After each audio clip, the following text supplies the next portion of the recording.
ऐसा लगा कि बहुत कुछ ऐसा होता है जिसे जनता तक रखना जरूरी है, जनता को जागरूक करना जरूरी है, क्योंकि एंड ऑफ द डे जनता ही है जो भविष्य निर्धारित करती है पूरे मीरा भाईंदर शहर का, और उन तक विषय पूरी तरीके से शायद नहीं पहुंच पाते हैं। और आप लोगों की सक्रिय और जागरूक भूमिका तो होती ही है, लेकिन एक जनप्रतिनिधि होने के कारण मुझे ये लगता है कि ये मेरी भी जिम्मेदारी है कि हम जिन विषयों को जानते हैं, जिस विषयों को हम अच्छी तरह लोगों तक पहुंचा सकते हैं, उसका भी हमें फर्ज निभाना चाहिए। अपने क्षेत्र में या अपने कार्यकाल के दौरान जो कार्य मैंने किए हैं उनका प्रेजेंटेशन भी मैंने इसी तरीके से दिया था, लेकिन जो कार्य हमारे सामने गलत हुए या हमने जिस पर रोकने की कोशिश की और हम सफल तब तक नहीं हो पाए, उन कार्यों पर भी अभी भी हमारी कार्य चालू है, लेकिन जनता से अवगत कराना भी उतना ही जरूरी होता है, क्योंकि ये मेरा मानना है कि जागरूक व्यक्ति ही जिम्मेदारी पूर्वक कोई भी फैसला कर सकता है। तो ये एक जागरूकता का इनिशिएटिव है, शुरुआत है, जो सिर्फ आज के लिए नहीं है। आप ये कह सकते हैं कि चुनावी माहौल में, लोकतंत्र में, क्योंकि लोगों को फैसला करना है इसलिए शुरुआत आज से की है, लेकिन ये निरंतर चलता रहेगा। आप सबका सहयोग बनेगा, मिलेगा, तो आई एम श्योर कि हम इससे और भी कई फैसलों तक लेके जा सकते हैं। मैं ये भी कहना चाहूंगी कि ये कोई न्यूज़ चैनल नहीं है कि मैं यहाँ पर न्यूज़ कवर करूंगी या समथिंग लाइक दैट। ये हमारी तरफ से पहल है जागरूकता की। It is more like a informational video, कि जिन चीज़ों की इंफॉर्मेशन और जागरूकता के लिए हमें लोगों को बताना चाहिए, उसका ये एक माध्यम है। हो सकता है आगे जाके ये माध्यम और भी किसी रूप में काम कर सके, लेकिन फिलहाल यहाँ तक हमारी सोच है।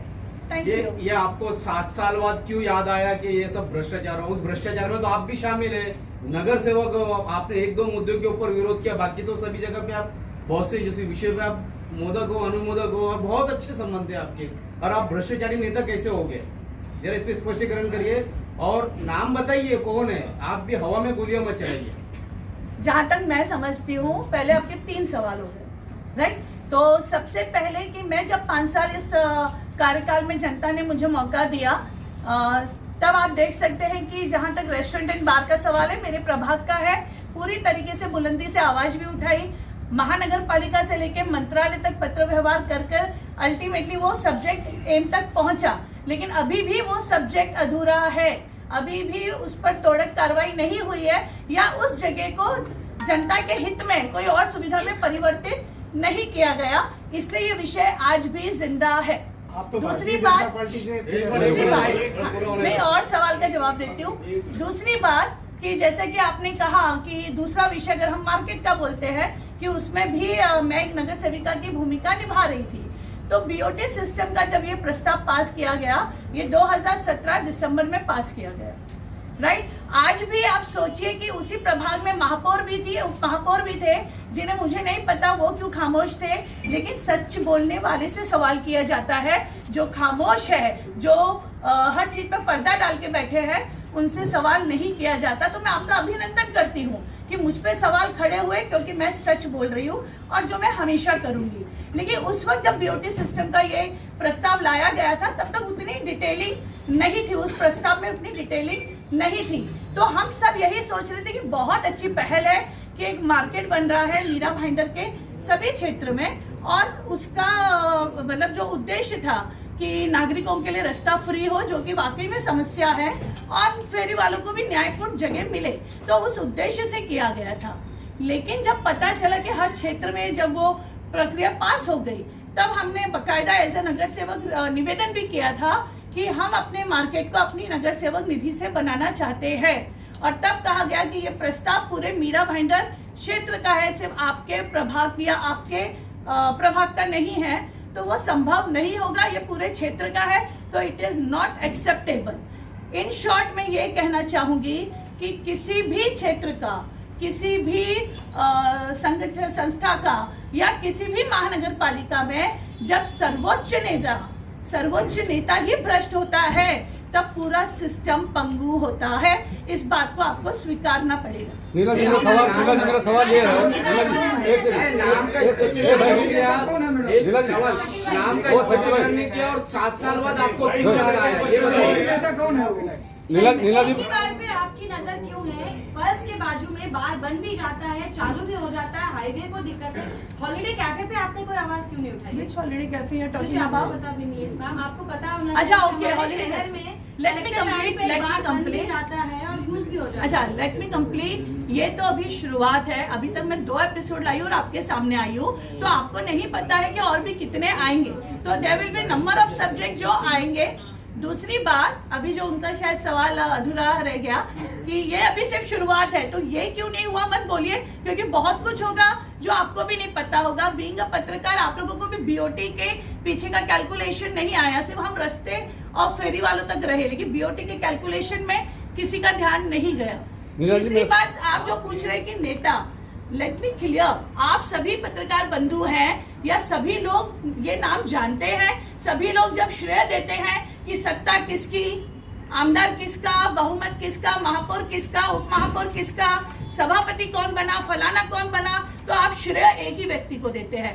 मार्केट बनाने का श्रेय आज तक एक ही व्यक्ति ले रहा है, तो ये सवाल का जवाब आपको पता है। मैडम, अच्छा, नीला जी ऐसे बोल बोल जवाब मत दीजिए। आप नाम बताइए, प्रेस कॉन्फ्रेंस है ये। मीरा- आप डटके की चोट है, बोलिए। मैं मीरा भाईंदर, देखिए मैंने जो इनिशिएटिव लिया है आज तक किसी जनप्रतिनिधि ने नहीं लिया है। आप लोगों ने पत्रकार बंधु होते हुए हमेशा जागरूक भूमिका निभाई है, जिसका हम सम्मान करते हैं। बात रही कि आप नाम पूछ रहे हैं, तो यह हम सभी जानते हैं कि महानगर पालिका 2017 से 2022 तक के जो विषय मैं आपके सामने रख रही हूँ, उसमें प्रमुख सर्वोच्च नेता सम्मानीय मांझी नरेंद्र मेहता जी, राइट, ये मुझे नहीं लगता कि मेरे नाम लेने से कोई बड़ा वर्चस्व हो गया। ये आप सभी जानते हैं कि नरेंद्र मेहता जी के मार्गदर्शन में ये सारे प्रस्ताव लाए गए और बाहर का प्रस्ताव प्रशासन नहीं लाया था। कमिश्नर ने क्लियर कट बोला था, ये प्रस्ताव महापौर लाई है। मैडम, ये 2019 में याद नहीं आया? ये दूसरा लोग हो कि नहीं इधर भाई? सबको पूछ लीजिए। हाँ? आपने जो 2 मुद्दे उठाए, मुद्दे अच्छे, मगर अभी भी वहाँ पे भ्रष्टाचार हो, तो भ्रष्टाचार कर कौन रहा है?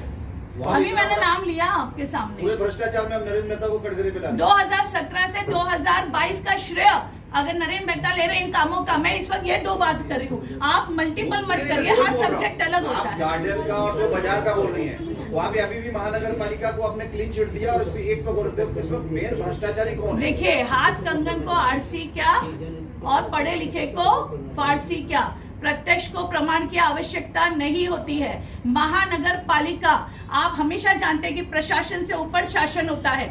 जब सर्वोच्च नेता भ्रष्ट हो तो पूरा सिस्टम पंगु होता है, यह आपको, मुझे लगता है ये आप मानते हैं। नीला जी, मेरा सवाल ये है कि जिस और प्रकार से आपने महानगर पालिका की महासभा में विषय प्रशासन नहीं लाया था, विषय महापौर लाई थी, तो हम अधिकारी को क्यों बोल रहे हैं? अधिकारी है भ्रष्ट, मैं अधिकारी को बिल्कुल क्लीन चिट नहीं दे रही हूँ, लेकिन अधिकारियों से भ्रष्ट करने की नीति किसने दी, वो मायने रखता है। अच्छा नीला जी, आपने जिस प्रकार से 2 एपिसोड बनाए, कहीं भी प्रशासन की बात आपने नहीं कही, कहीं भी आपने पालिका का नाम मैंने नहीं प्रशासन लिया। बोला, आप- मैंने विधि विभाग बोला। विधि विभाग हम सब जानते हैं, विधि विभाग आज की तारीख में अपनी कोई भूमिका नहीं निभाता। विधि विभाग कोर्ट में बैठर जाता है, अपना रिप्लाई फाइल नहीं करते। क्यों भैया? विधि विभाग को जनता के पैसों से सैलरी मिल रही है। लेकिन दूसरा सवाल ये है कि जब ये भ्रष्टाचार हो रहे थे, तब आपने क्यों नहीं ये प्रेस कॉन्फ्रेंस बुलाई और इतने पत्रकारों को बुला के ये सच्चाई सामने क्यों नहीं रखी? आज ये नौबत क्यों आई है कि आप प्रेस कॉन्फ्रेंस करके ये पूरी सच्चाई मीरा भाईंदर के सामने रख रहे हैं? फाइन, तो सबसे पहले कि हम सभी जानते हैं कि 5 साल के लिए जब हम किसी को चुन लेते हैं तो हम सभी हेल्पलेस हो जाते हैं, फिर चाहे वो अच्छा हो या बुरा हो। आपको पता है, आप सिर्फ बोल सकते हो, आप अपने विषय को रख सकते हो, बट समाधान पे नहीं पहुंच सकते हो। आज वो वक्त आया है लोकतंत्र में, जो प्रक्रिया है कि जनता को अपना जनप्रतिनिधि चुनना है।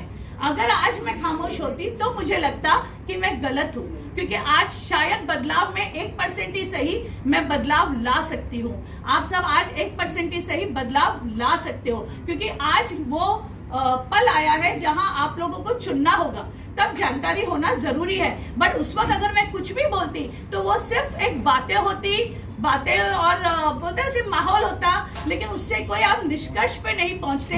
आज आपको फिर से चयन करना है, आज जनता को फिर से चयन करना है। तो मुझे लगता है ये सही समय पर विषय लाई हूँ, उसके लिए आपको भी मुझे अभिनंदन तो बोलना चाहिए कि बोलते ना कि आप विषय लाए, वरना आज तक कोई विषय नहीं लाता।